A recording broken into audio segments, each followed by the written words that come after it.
নতুন বাড়ি বানালাম আমি, কমপ্লিট হয়নি এখনো, কমপ্লিট হলে তোমাদের আবার দেখাবো।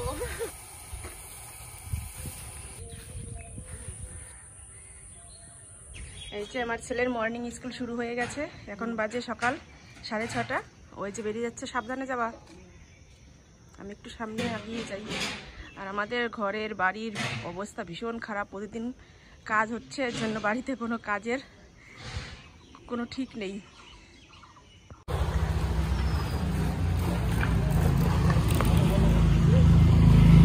হ্যালো বন্ধুরা, good morning, welcome back to my channel. শুরু করছি আমি আজকের ভিডিওটি। সকালবেলা চলে আসলাম তোমাদের সামনে। ছেলে তো স্কুলে চলে গেল, এখন আস্তে আস্তে ঘরের কাজগুলো সব সারবো, কেননা সকালবেলা যেহেতু স্কুলে যাবে এর জন্য কোনো কাজেই হাত দিতে পারিনি। তাড়াতাড়ি ওকে রেডি করে দিলাম। এখন এই যে বিছানাপাতিগুলো তুলবো, ঘর ঝাড় দেবো, তারপরে বাসনপত্র আছে 2-1টা, সেগুলো মেজে তারপরে মিস্ত্রি দাদা যদি আসে তো মিস্ত্রি দাদার জন্য চা মুড়ি এগুলো সব তৈরি করতে হবে। তো চলো এক এক করে আমি কাজগুলো সব সেরে নিই। আর গতকালকে তোমাদের ভিডিও দিতে পারিনি, শরীরটা ভীষণই খারাপ ছিল, এর জন্য আর ভিডিও শ্যুট করতেই পারিনি। ছেলে বারবার বলছিল মা কিছু একটু শ্যুট করো, কিছু একটু শ্যুট করো। আমি বলছি না, আজকের দিনটা আমি একটু রেস্ট চাই।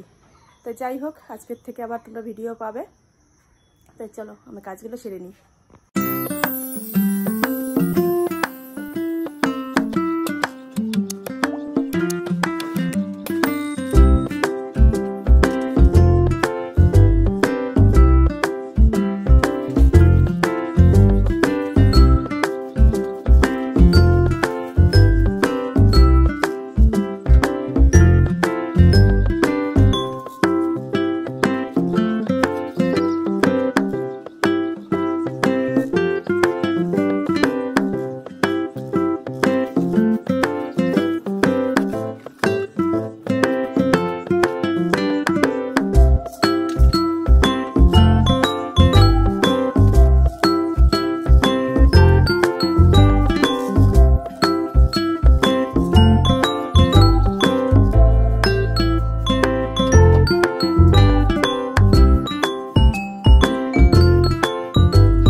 সকাল থেকেই একটু অসুবিধার মধ্যে রয়েছি।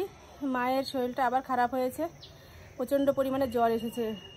এটা হচ্ছে হয়তো এই যে পরিমাণে গরম পড়ছে আর বাড়িতে কাজ রয়েছে, কিছু না পারলেও তবুও তো টুকটাক একটু করতেই হয়, সেইভাবেই হয়তো গরমটা বসে গেছে শরীরে। আর ফ্রিজ থেকে ঠান্ডা জল বের করছে আর খাচ্ছে, ঠান্ডা জল খেয়ে খেয়ে মানে কি অসুবিধাটা তৈরি হয়েছে ঠিক বুঝতে পারছি না। তবে হঠাৎ করেই বলছে আমার মাথা ভার হয়ে যাচ্ছে, গা ঝিনঝিন করছে, বুকে ব্যথা করছে, পেটে ব্যথা করছে, মানে একসাথে ওনার সব রোগ, তার সাথে সাথে হঠাৎ করেই মানে একদম ঝাঁপিয়ে জ্বর এসেছে।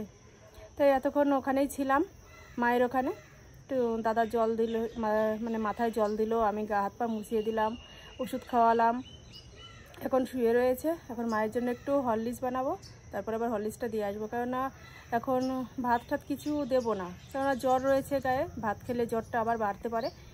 তাই একটু হরলিক্স বানিয়ে দিয়ে আসি, আর আমাদের জন্য রান্নাবাড়ি তো করবোই। তাই চলো কাজটা সেরে নিই। হরলিক্সটা এই যে বানিয়ে নিলাম, দিয়ে আসবো। আর আমাদের জন্য ভাত বসিয়ে দিয়েছি, দেখো এই সাইডে চালটা রয়েছে, এখনও ধুয়ে দেওয়া হয়নি, জলটা ফুটছে। আর আমার জন্য করে নেবো একটু ছোলা সিদ্ধ, কালকে রাত্রে ছোলা ভিজিয়ে রেখেছিলাম, সেটাই সিদ্ধ করে তারপরে পেঁয়াজ লঙ্কা দিয়ে মাখিয়ে খাবো।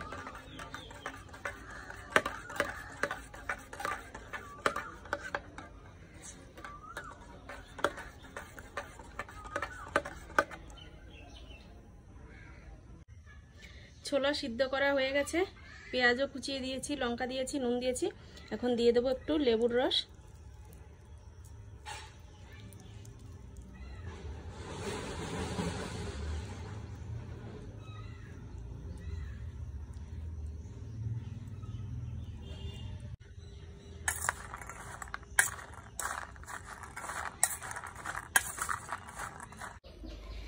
এই যে 2 বাটিতে ছোলা ভাগ করে নিলাম। আর ছেলে এইমাত্র স্কুল থেকে আসলো, এই যে ড্রেসটা ছাড়ছে। ক্লাস হয়েছিল সব করা ঠিক মতো? শনিবার দিন তো, আজকের জন্য একটু তাড়াতাড়ি ছুটি দিয়ে দিয়েছে। এখন কটা বাজে? 11টা বাজতে 15 মিনিট বাকি, 11টার সময় ছুটি দেওয়ার কথা। তাহলে ছেলেকে একটা দেই, ও একটু খাক ছোলা সিদ্ধ, আর আমি একটু খাই। আর ভাত তো নেমে গেছে, আর মায়ের শরীর খারাপ বলে আজকে তো সেইভাবে বাবা বাজারেও যেতে পারেনি আর বাজারও করতে পারেনি। ঘরে ডাল রয়েছে, আলু রয়েছে, ডাল রান্না করব আর আলু ভাজা করব। আলুটা কুচিয়ে নিয়েছি আমি, ছোলাটা খেয়ে তারপরে আলুটা ভাজবো। একটু ফ্যান সোজাসুজি বসলাম, এই যে ফ্যানটা চলছে। বেশিক্ষণ ঘরে থাকা যাবে না, যা পরিস্থিতি ঘরের কি মানে গরমের যা পরিস্থিতি। ছেলে বলছে হাফ স্কুল এইটুকু টাইম, তাই থাকা যাচ্ছে না স্কুলে, এমন অবস্থা। ডাল বসিয়ে দিয়েছি এদিকে, এই যে ডালটা ফুটছে। মুগ ডাল বসালাম, উঠছেই না। আর এদিকে তো তেল গরম হয়ে গেছে, এই যে আলু কুচিয়ে নিয়েছি, এখন আলুগুলো ভেজে নেব। ধুয়ে পরিষ্কার করে রেখেছি।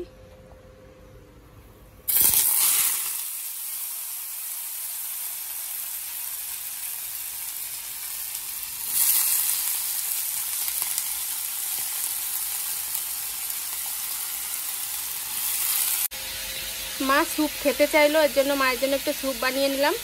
এই স্যুপটাই এখন দিয়ে আসবো। এটা হচ্ছে চিকেন স্যুপ।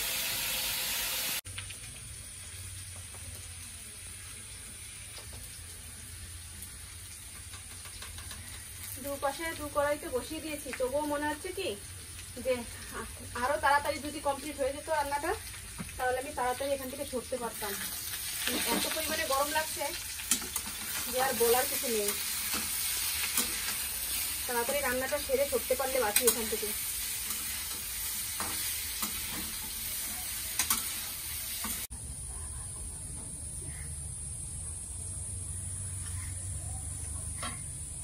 হবে দেখো।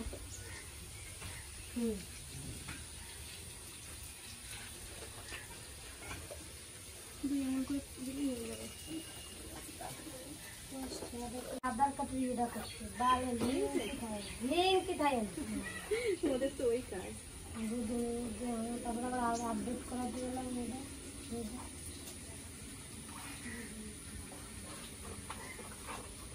এটা আমার কাছে অ্যাকাউন্টে যায় খুলে দাও, খুলে দিয়ে দাও তো। রান্নাবাড়ি তো কমপ্লিট করে নিলাম, আর আজকে খেতেও বসে পড়েছি। আলু ভাজা নিয়েছি, আর এই যে ডাল, সাথে নিয়েছি একটা গন্ধরাজ লেবু। ছেলের জন্য ভাত দিয়ে দিয়েছি, ও বসবে। এই গরমের মধ্যে এর থেকে ভালো খাবার আর খুঁজে পেলাম না কিছু। একদম সিম্পলের মধ্যে এটাই সব থেকে ভালো। সব তেজপাতাগুলো আমার পাতে পড়ছে।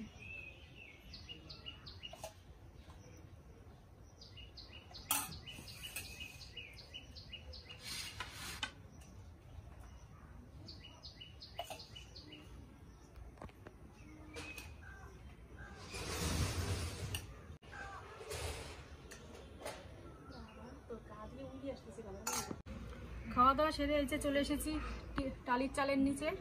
এই ঘরে একটু ঠান্ডার জন্য এখানে চলে আসলাম। টিনের ঘরে থাকা যাচ্ছে না, প্রচন্ড তাপ ঘরে। আর এই যে হাতে এই কাজগুলো নিয়ে এসেছি, এগুলোই এখন এই ঘরে বসে বসে করবো। আর এই যে মা তো অসুস্থ, তোমাদের বললাম সকালে, এই যে এখানে নিয়ে আসলাম, এখানে এখন শুয়ে থাকবে। আর এই স্ট্যান্ড ফ্যানটা চালিয়ে দিয়েছি, এখন এই ফ্যানটারই হাওয়া খাবে শুয়ে শুয়ে। তো তোমাদের সাথে কথা বলবো বলে একটু অফ করলাম, এখন এবার চালিয়ে দেবো। তো চলো এখন কাজগুলো সারি বসে বসে। আর এখন একটু দেখি সুস্থ হয়নি কি, ওই যে বরফ জল পেটের মধ্যে দিয়ে রেখেছে, প্রচণ্ড পেট ব্যথা করছে, এই জন্য বরফ জলটা পেটের মধ্যে ধরে রেখেছে। ফ্যান চালাও, ফ্যান চালাও তাড়াতাড়ি। তো ফ্যানটা চালালাম আর সাথে সাথে কারেন্ট চলে গেল, দুই পাক হতে না হতেই। কি আর করা যাবে, এই বাইরে থেকে যেটুকু হাওয়া আসবে। এই ঘরটা তো একটু ঠান্ডা আছে অন্য সব ঘরের থেকে, একটু হাওয়া আসলে তবুও একটু ভালো লাগে। আর ওই ঘরগুলোর দিকে তাকানো যাচ্ছে না, এত পরিমাণে রোদের তাপ। পুরো দেখো চালের উপরে রোদ চিকচিক করছে।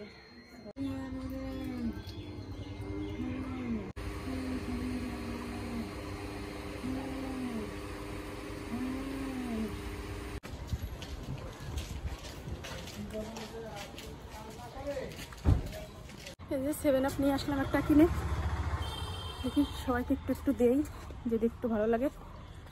তো ক্ষণিকের জন্য ভালো লাগা, কি করা যাবে, তবুও খেলে তবুও একটু যদি ভালো লাগে।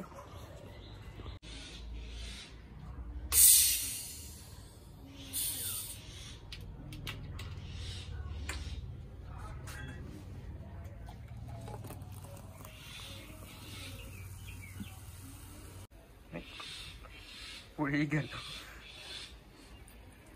বারণ করলাম পড়তে, তবুও শুনলো না। এই একদম ফুলে ফেপে উঠলো, আবার কিন্তু অর্ধেক।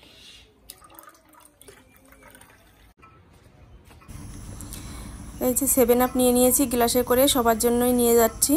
5 গ্লাস করেছি বাড়ির 5 জনের জন্য, আমার ছেলের, দাদার, মার, বাবার, সবাইকেই দিয়ে দিচ্ছি। আর আমার ছেলে এই মাত্রই স্নান করে উঠলো, মাকেও একটা দিয়েছি। মা তো মুখে দেওয়ার সাথে সাথেই বমি করছে, ওক তুলছে, এর জন্য সাউন্ডটা মিউট করে দিয়েছি।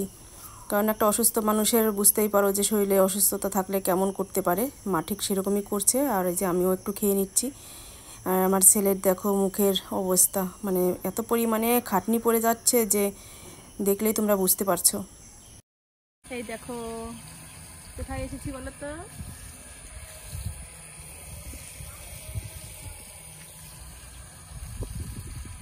নতুন বাড়ি বানালাম আমি, কমপ্লিট হয়নি এখনো, কমপ্লিট হলে তোমাদের আবার দেখাবো।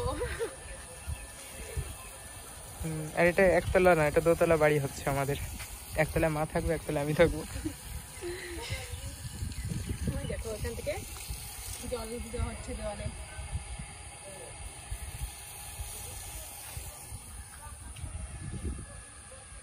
কার এরকম বাড়ির স্বপ্ন না থাকে বলো? তোমাদের কি আছে এরকম একটা বাড়ির স্বপ্ন? আমার আছে। আর কবে কমপ্লিট হবে সেটা একমাত্র তোমাদের হাতে। তোমাদের ভালোবাসা পেলেই এরকম রাতারাতি আমি 2 তলা 3 তলা 4 তলা একটা বাড়ি বানিয়ে নিতে পারবো। তাই তোমরা তাড়াতাড়ি আমাকে সাপোর্ট করো, ভালোবাসা দাও, অনেক অনেক অনেক ভালোবাসা দাও। এরকম একটা বাড়ির জন্য আমি তোমাদের প্রেজেন্ট করতে পারি। এটা আমার বাড়ি নয়, আমি একটু তোমাদের সাথে ইয়ার্কি মারলাম। এটা হচ্ছে আমাদের জমির উপরেই একজন আমাদের জমি কিনেছে, একটা দিদি বলি, মাসি বলি, যাই বলি, সে কিনেছে, কিনে এখন এই বাড়িটা বানাচ্ছে। এইটুকু হয়েছে। এই দেখো, আর আমাদের পাশের জমি ওই যে আমার বাড়িটাই পাশে হলো। মানে এটা হচ্ছে তোমার কি বলে, এটা পাড়া প্রতিবেশী? হ্যাঁ, প্রতিবেশী হচ্ছে আমার। প্রতিবেশী আমার একটু আত্মীয়ের মধ্যেই পড়ে, কারণ আমার মামা বাড়ির এলাকার মেয়ে, মাসি বলে ডাকতাম। এখন আমার পাশেই থাকছে, পাশাপাশি দুজনে থাকবো। এরকম বাড়ি বানাতে পারবো কিনা জানি না, তবে এই পাশে হবে আমার বাড়িটা।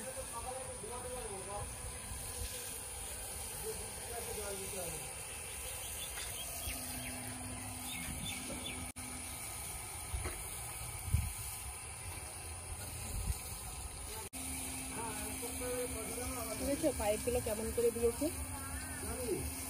আমি এরকম ডিজাইন করে আগে দেখিনি। আর দেখো আজকের ওয়েদারটা আর সূর্যটা,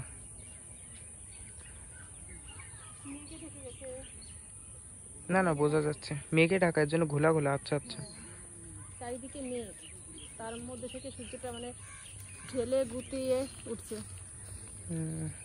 জায়গা পাচ্ছে না মেঘের মধ্যে দিয়ে ওঠার। আজকে আকাশটা মেঘলা, কিন্তু মানে মেঘটা দেখা যাচ্ছে না, কিন্তু আকাশ মেঘলা এরকম।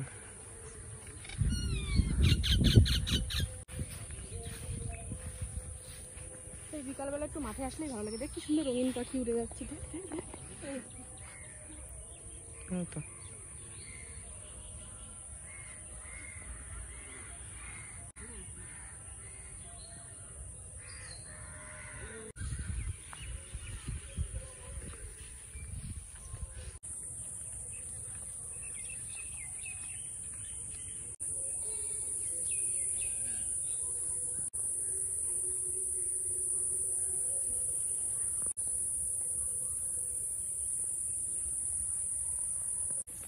এই যে এখন আমি আর মা যাচ্ছি মাঠের মাঝখান দিয়ে, মানে রাস্তার উপর দিয়ে হেঁটে হেঁটে। হাওয়া খাওয়ার জন্য এদিকে আসলাম। ওই বাড়িটার সামনেই যা হাওয়া আছে, এখানে একটু হাওয়া নেই। আর এই গাছগুলো পুরো মাঠ ঠাট সব ভরে গেছে।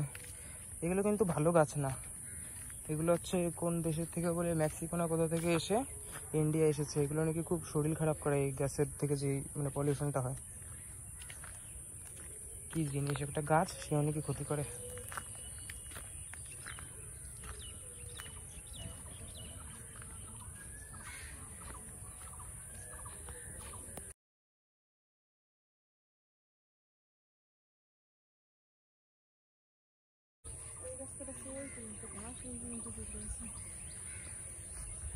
মাঠ থেকে বাড়ি এসে বিকেলবেলার সব কাজকর্মগুলো সেরে নিয়েছি, ঘর ঝাড় দিয়েছি, জামা কাপড় তুলেছি, বাসনপত্র ছিল জড়ো করা, সেগুলো সব ধুয়েছি। আর এখন যাব স্নান করতে। তার আগে আমি একটু দোকানে গিয়েছিলাম, দোকান থেকে আসলাম। যে পরিমাণে গরম পড়ছে তাতে এই দুটো জিনিসের ভীষণ প্রয়োজন, একটা ডেটল সাবান আর একটা সুদল। এই দুটো জিনিস নিয়ে আসলাম কিনে। সুদলটা হচ্ছে ছেলের গায়ে প্রচণ্ড ঘামাচি উঠছে, মানে গলা ঠলা দিয়ে পিঠ দিয়ে ঘামাচিতে ভরে গেছে, ওকে এই সুদল মাখিয়ে দেবো, তাহলে ঘামাচিগুলো একটু কমবে, মানে ঘামাচির যে একটা চুলকানো ভাব আছে সেটা কমে যাবে। আর আমি এখন এই ডেটল সাবানটা নিয়ে যাব কলপারে, এখন এটা দিয়ে ভালো করে স্নান করে তারপরে আসবো। প্রতিদিনই তো সন্ধ্যার সময় স্নান করি, আর আজকে একটু লেট হয়ে গেল, এখন 8টা বাজে রাত, এখন যাব স্নান করতে। তো চলো আমি স্নান করে আসি, তারপরে আবার রাত্রের রান্নাবাড়ির ব্যবস্থা করতে হবে, দেখা যাক কি করি। স্নানটা করে আসি আগে। স্নান করে আসলাম, আর দেখো একটু সাজুগুজু করে নিয়েছি। সাজুগুজু বলতে আমি ওই ডেটল সাবান আনার সময় আমি এই টিপের পাতা এনেছিলাম, তাই সেই একটা টিপ পরে নিলাম।